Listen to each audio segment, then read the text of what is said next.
Today was a good flea market day. I was able to come across some vintage games, which I haven't found a lot of vintage video games recently.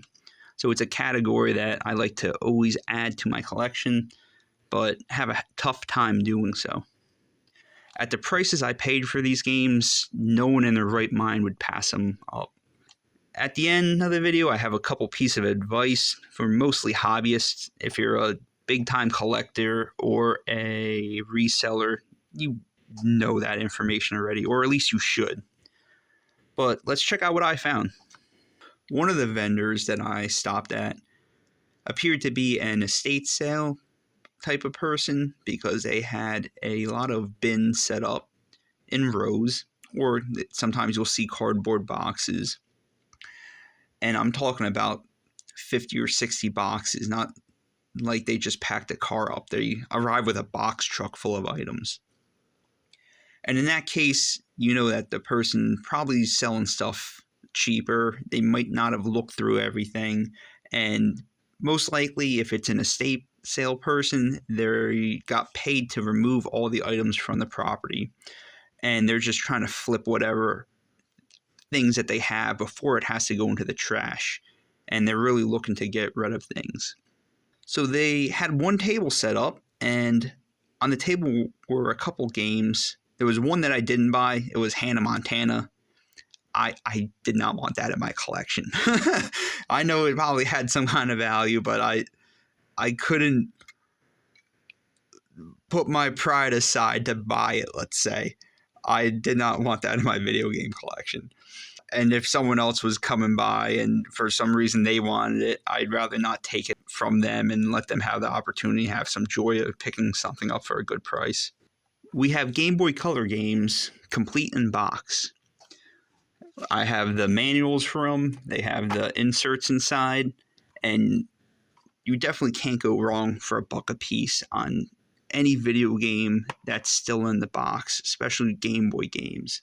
I looked these games up on price charting, and they're about 20 to 25 bucks a piece, but I'm just putting them in my collection because, like I said, the box is what makes a difference. Alone, I think each game is like $8, but having something like this, it's a little bit more impressive when you have these on a shelf and you could go and pick out the original box, open it up, take the game out.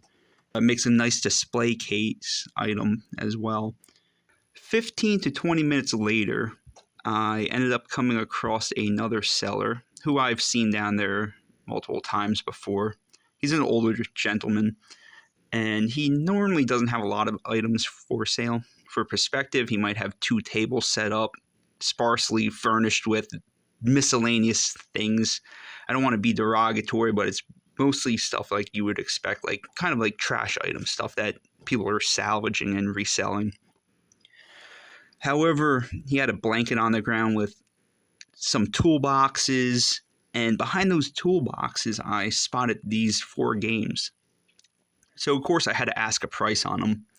And he looked at me and he thought about it for a second and told me if I took all of them, he'd give me a good deal on them. So I'm thinking to myself, okay, let's see what number he spits out. He gave me $4 for everything. And of course, that was a no-brainer. I was excited on that because I would pay $4 just for the cases to make sure that the games I already have in my collection are stored properly. But these games aren't worth a lot of money. I think they're all under $10. Bayou Billy is a fun game. My brother had it. My older brother had it all the way back, I guess, when it came out in the 80s. And I recall playing it even not that long ago, maybe like during COVID, like 2020. All the games are in pretty good shape. The boards inside looked fine. Of course, I didn't open them up. The labeling looks nice, too. The only one with a bad label, not terrible, but not great condition, is this Double Dribble. There's no rips to it, but you can see a little bit of scuff marks, pock marks to it, but no like complete delamination, let's call it. And World Cup. So at least I added 3 new games to my collection. And how do you go wrong with $1? for a vintage video game, Nintendo game for NES in a case. All in all, I think it was a pretty impressive day for spending $6.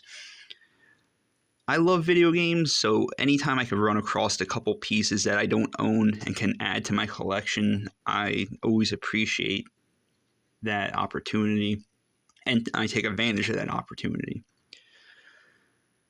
I guess if you're a collector yourself and you have experience with reselling, then what I'm going to tell you as a piece of advice isn't going to be shocking. It isn't going to be new information to you. You're well aware of it. But it's aimed more towards people that are new collectors or just hobbyists. But purchasing video games obviously is a bit of a risk at a flea market. You don't know if they work, and if you want to try to return to get your money back, that person has a high probability of not ever being there again. But there are times that you have repeat sellers at these flea markets, and the one warning I have for that is pay attention to how these people treat the games they own. So if you're going out in the middle of summer and you see these games there repeatedly, because again, it's a return seller, and they're sitting out baking in 100-degree weather day after day, week after week for months, you probably don't want to buy that video game. And you can even tell these sellers because their games, like the labels and the boxes, are sun bleached. Sometimes you will even see the label start to peel off from the sun beating down on it, heating up the glue and breaking down that adhesive.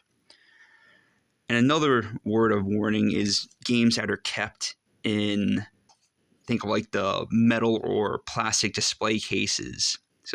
So like an acrylic top, because that will build heat so much faster than if it's just left out in the open air.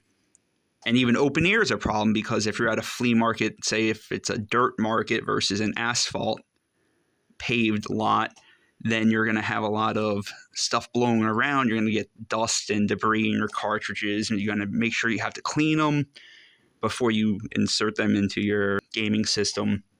Otherwise, you're going to cause more problems. You could tell the good sellers at flea markets because they'll set up tarps or canopies to block the light from shining directly on the video games. They'll also label their games with prices versus just throwing them in a pile or some kind of bin and demanding outrageous prices that you can find online for even cheaper. But that's just a word of warning. Like I said, if you're a big-time collector or a reseller, you know that stuff because either you experienced the bad outcome of it or you did your research beforehand.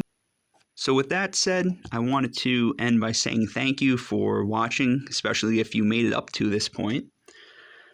I know video game collecting and searching for these at flea markets has become very hard because there's such a high demand for vintage games.